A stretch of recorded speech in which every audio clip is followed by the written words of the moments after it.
Thanks for watching Afternoon Live. Our next guest says that if you want to say goodbye to a toxic relationship, you may actually need to detox yourself. Here to explain, we welcome back recovery expert and author of Conscious Creation, TJ Woodward. It's so nice to see you. So nice to see you. I'm always happy to be in conversation with you, so I'm looking forward to this today. Well, let's talk about this detoxing. Do we need to kind of look within first? I think that's a great starting point. If you look at sort of what's happening in pop culture now, if you will, or on social media, there's a huge conversation about getting rid of toxicity, and usually that means another person's toxicity. I'm going to invite us to start looking at in what ways I need to detox within first as a starting point. Yeah, none of us are perfect. It's okay. We have to admit our faults. So, and then on top of that, we have to accept that we can't change other people too, right?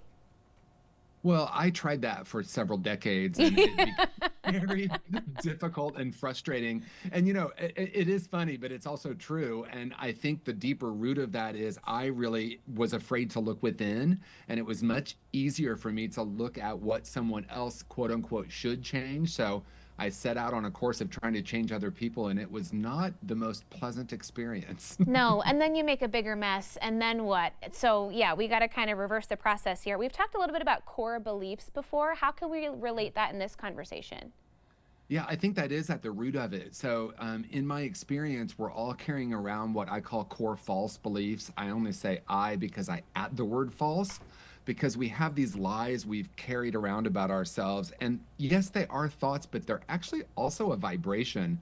In my journey, I remember at a very early age, for whatever reason, I started believing I was unlovable. And not only was that a thought, but it was kind of like this vibration of I'm unlovable. And I kept choosing situations over and over again, unconsciously, to replicate that belief.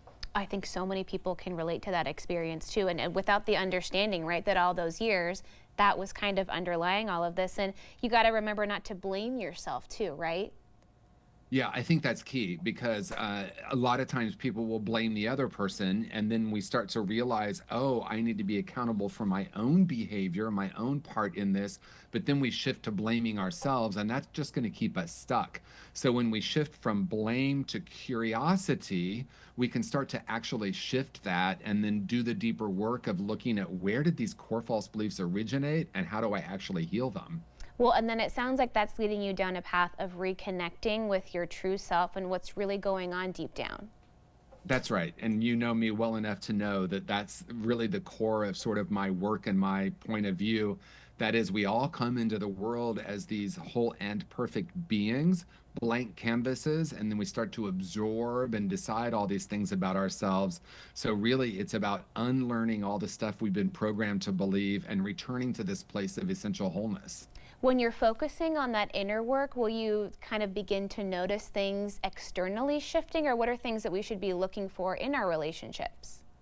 Yeah, I love that question because really what happens is when I shift the focus from changing others or changing the world to starting to heal what needs to be healed inside, it's almost like the outside start to change automatically. Suddenly I have more fulfilling relationships, I'm more satisfied in my work, I feel like I have more purpose, and that just becomes an automatic response to changing not only the thought but also this vibration. Well, and we always talk about giving ourselves grace too, right? This stuff is not easy. Even with the best intentions, you're going to make a misstep and it's going to take time. So accepting that that's okay too.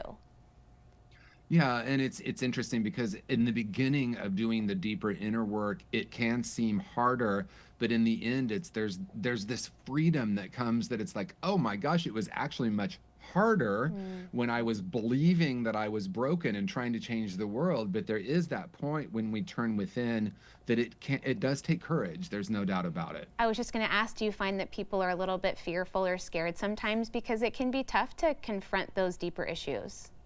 Yeah, I mean, there's a reason that the term ignorance is bliss has been so popular, right? Because when I'm sort of in denial that I have responsibility, it can be easier. But when we turn within and start to do that deeper healing, as I said, we start to find so much more freedom. So when we have safe places to start to do that, of course, it starts to build on itself. It's like, oh, wow, I feel lighter. I feel more satisfied. I feel like I have more purpose.